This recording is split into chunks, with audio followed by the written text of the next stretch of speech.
Across the wide and crowded galaxy, many species believed that war followed fixed patterns. Fleets met, lines were drawn, weapons burned until one side fell, yet humans arrived with a different idea of conflict, one that did not begin with cannons or end with surrender, but with pressure, patience, and clever shifts of reality that others never saw coming.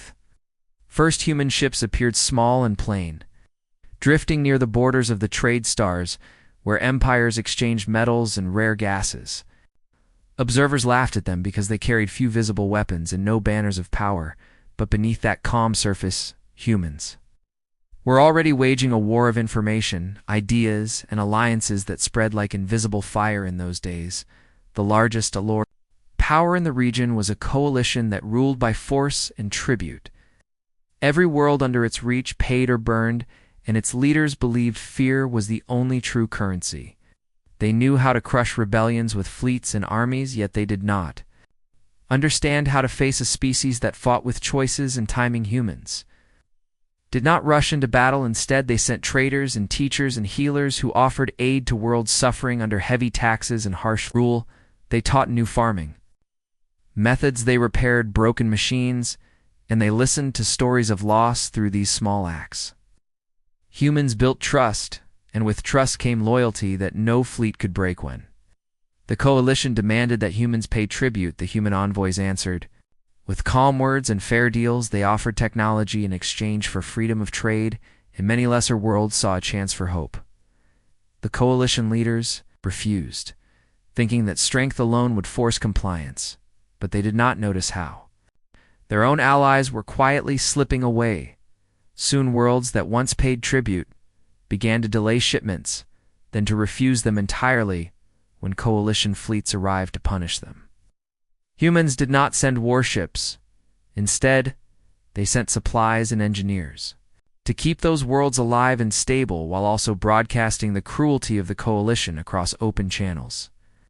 Every act of violence became a story that spread beyond borders. Public opinion among many species shifted as they saw the coalition not as protectors but as oppressors, and this was a new kind of battlefield, one that no admiral could command. The coalition tried to block these messages, but humans used networks so vast and adaptable that no wall could hold them. While this war of minds unfolded, humans also waged a quieter conflict of economy. They traded fairly and created routes that bypassed coalition-controlled space, making entire systems less dependent on their former rulers. Wealth began to flow away from the coalition and toward the human-led networks, weakening their grip. Without a single shot, frustrated, the coalition finally sent a massive fleet to crush a key human allied world, expecting a quick victory, but when they arrived, they found defenses unlike anything they had seen. Fields of energy that confused sensors, drones that moved with strange patterns, and citizens who were already evacuated thanks to early warning systems built by human planners. The battle that followed was brief and strange. Coalition ships fired with full force, yet their targets seemed to fade or shift as human technology bent light and space, just enough to avoid direct hits. Meanwhile, human weapons targeted engines and control systems rather than hulls, leaving ships drifting, powerless rather than destroyed. This was another human way of war, disabling instead of annihilating, turning enemies into burdens rather than martyrs. Thousands of coalition vessels were captured or left floating, and their crews were treated with fairness and medical care, which spread further doubt about the righteousness of their leaders. As news of this defeat spread, more coalition worlds rebelled, knowing that human support meant survival and dignity. The coalition tried to rally its remaining forces, but now it faced not just human fleets, but a galaxy of voices and economies aligned against it. A final attempt to regain control, the coalition launched a grand offensive, attacking multiple human-allied systems at once. But humans had already anticipated this. They had spent years studying coalition strategies and predicting their moves with careful models and shared intelligence.